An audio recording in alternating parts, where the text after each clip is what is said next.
Ini adalah pesan dari York. Harvey sedikit mengerutkan kening. York adalah keluarga paling berpengaruh di Salt Lake. Pada awalnya, Harvey adalah pewaris yang sah. Tapi 3 tahun lalu, seseorang dalam keluarga salah menuduhnya dan mengklaim bahwa ia telah menggelapkan dana perusahaan.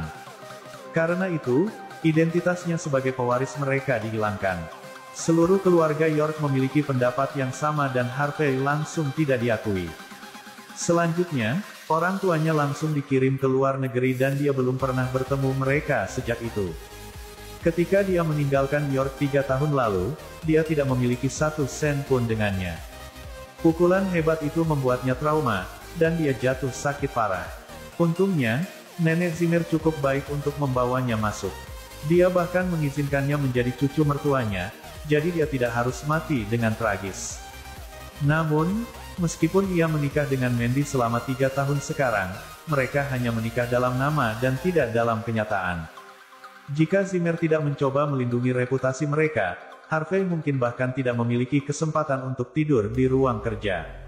Sekarang sudah 3 tahun penuh. Harvey berpikir bahwa dia sudah terbiasa dengan kehidupan seperti itu. Faktanya, dia tidak lebih dari menantu laki-laki yang dibawa oleh Zimmer. Ada hal lain yang menyebabkan Harvey rasa sakit yang jauh lebih menyiksa. Meskipun Mandy selalu berbicara terus terang dan terus terang ke arahnya, dia terlalu luar biasa dan cantik. Setelah 3 tahun bersamanya, Harvey menyadari bahwa dia telah jatuh cinta padanya.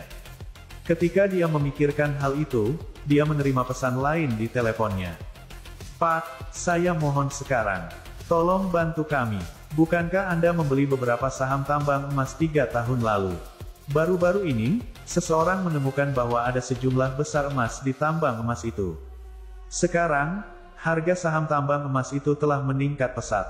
Sekarang, dana perusahaan telah terputus dan kami membutuhkan bantuan Anda segera. Kalau tidak, keluarga kita akan hancur." Harvey bingung. Dia tertegun untuk sementara waktu.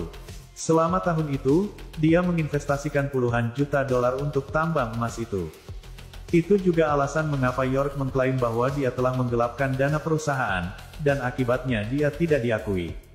Itu bahkan belum 3 tahun, dan mereka menemukan bahwa itu tambang emas itu syarat dengan sejumlah besar emas, dan karenanya sangat meningkatkan harga sahamnya juga. Saat berikutnya, Harvey dengan cepat mengeluarkan kartu bank hitam. Kartu hitam itu telah ditinggalkan selama 3 tahun. Itu adalah alat yang bisa menandakan prestise seseorang di seluruh dunia. Dikatakan bahwa itu siapapun yang memiliki kartu itu, akan memiliki semua permintaan mereka diberikan dimanapun mereka berada. Dia segera menghubungi hotline layanan pelanggan 24 jam di kartu. Dia mendengar suara wanita manis di ujung telepon. "Tuan York yang terhormat, selamat siang. Boleh aku tahu jika ada sesuatu yang bisa kubantu? Tolong bantu saya untuk memeriksa saldo di akun saya." "Tidak masalah. Tolong tunggu sebentar," katanya sopan. Saat berikutnya, suaranya jelas tersendat dan dia terdengar terkejut. York, saldo di akun Anda sangat luar biasa sehingga dikunci untuk tujuan keamanan. Saya tidak bisa memeriksa Anda mengingat posisi saya. Aku akan pergi dan mengajukan permohonan untuk itu sekarang. Bolehkah aku meneleponmu kembali sebentar lagi?" "Tidak masalah." Harvey menutup telepon sekaligus. Jumlah uang sangat besar sehingga akun dikunci untuk tujuan keamanan.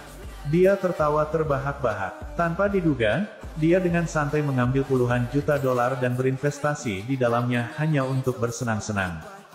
Dia tidak pernah berpikir bahwa itu investasi semacam itu bisa memberinya kejutan besar. Harvey bahkan tidak tahu berapa banyak uang yang dimilikinya sekarang. Harvey berjalan pulang dengan santai. Ketika dia sampai di rumah, Mandy sudah lama pulang saat itu. Di sisi lain, ada 2 wanita lain di ruang tamu. Dari kejauhan, dia bisa melihat bahwa salah satu dari mereka menawan dan seksi sementara yang lain imut dan cantik. Selain itu, Mandy sangat cantik dan elegan. Itu adalah Mandy dan 2 sahabatnya. Wanita seksi itu bernama Cecilia Zachary sedangkan wanita imut itu bernama Angel Quinn. Mereka bertiga mengabaikan Harvey saat dia memasuki ruang tamu. Angel yang duduk di samping menghela nafas pada saat itu. Dia kemudian berkata, "Mandy, mari kita bicara tentang hal-hal serius." Saya mendengar bahwa perusahaan Anda mengalami beberapa masalah. Mandy menggosok pelipisnya. Dia menjawab, ya, beberapa hari yang lalu, perusahaan saya menghadapi beberapa masalah pendanaan. Sekarang kita membutuhkan 5 juta dolar. Jika saya tidak mendapatkan uang segera, saya khawatir perusahaan saya. Angel menghela nafas dan berkata, tapi Mandy, tidak mudah mendapatkan 5 juta dolar dalam waktu sesingkat itu. Wanita seksi, Cecilia yang duduk di samping mereka mengangguk sedikit juga. Mandy melihat tanggapan mereka dan menyadari bahwa mereka tidak membantu dia, jadi dia menjadi cukup bingung. Ketika dia melihat Harvey berdiri di sana, dia tidak bisa membantu tetapi memelototinya. Dia memarahi, Harvey, kapan Anda memiliki hak untuk berdiri di sini dan mendengarkan kami ketika kami berada di tengah-tengah diskusi serius? Pergi dan cuci pakaianku. Ingatlah untuk mencuci tangan dengan air hangat. Jika warnanya memudar, aku akan pastikan kau tidur di lorong malam ini. Dia akan pergi dan mencuci pakaian dengan patuh ketika teleponnya tiba-tiba berdering. Anehnya, itu adalah panggilan dari layanan pelanggan 24 jam dari kartu hitam. Harvey menjawab panggilan itu dan dia mendengar suara wanita manis itu lagi. Tuan York yang terhormat, setelah memeriksanya, kami menemukan bahwa seluruh properti Anda disimpan di rekening luar negeri. Jika kita menggali lebih dalam ke dalamnya, kita mungkin melanggar privasi Anda. Kami sarankan Anda menghubungi kami ketika Anda waktu luang. Kemudian kami akan mengirim seseorang untuk mengundang Anda ke markas New His segera, sehingga Anda dapat memeriksa saldo akun sendiri. Apakah Anda setuju untuk itu? Harvey bergumam, baiklah, tapi mengapa saya harus mendapat banyak masalah hanya untuk memeriksa saldo akun luar negeri? Saat dia mengatakan itu, dia menutup telepon. Mandy, suamimu memang lucu. Angel tidak bisa membantu tetapi tertawa terbahak-bahak. Dia ingin memeriksa saldo rekening luar negerinya. Apakah dia menonton banyak acara TV? Apakah dia tahu apa itu akun luar negeri? Mendengar itu, Mandy juga tersenyum. Dia kemudian berkata, dia mungkin telah mendengar bahwa ketika saya sedang berbicara di telepon dengan ayah beberapa hari yang lalu. Apakah dia berasumsi bahwa semua rekening bank disebut rekening luar negeri? Tapi saya selalu memberinya $100 sebagai uang sakunya setiap hari. Aku ingin tahu apakah dia menjaga keseimbangan juga. Mandy, Anda memiliki hewan peliharaan yang baik dengan Anda. Dia cukup hemat. Cecilia tersenyum samar. Bahkan, mereka tidak bisa membantu tetapi geli. Pada saat itu, Harvey menjadi sangat cemas dan bergegas menuju Mandy. Dia berkata kepada istrinya dengan serius, sayang, apakah perusahaanmu membutuhkan 5 juta dolar? Mengapa tidak? Anda membiarkan saya membantu Anda menyelesaikan itu. Cecilia tertawa terbahak-bahak. Dia memang wanita seksi, jadi ketika dia bergerak dengan penuh semangat, dia tampak sangat energi dan menawan. Pada saat itu, dia melirik Harvey dan berkata, Harvey, apakah Anda tahu berapa 5 juta dolar? Jangan Anda mencampurnya dengan 500 dolar. Bahkan jika Anda menyimpan uang saku $100 Anda setiap hari, bagaimana Anda bisa memiliki 5 juta dolar? Harvey mencibir. Bagaimana jika saya bisa? Cecilia mengejek.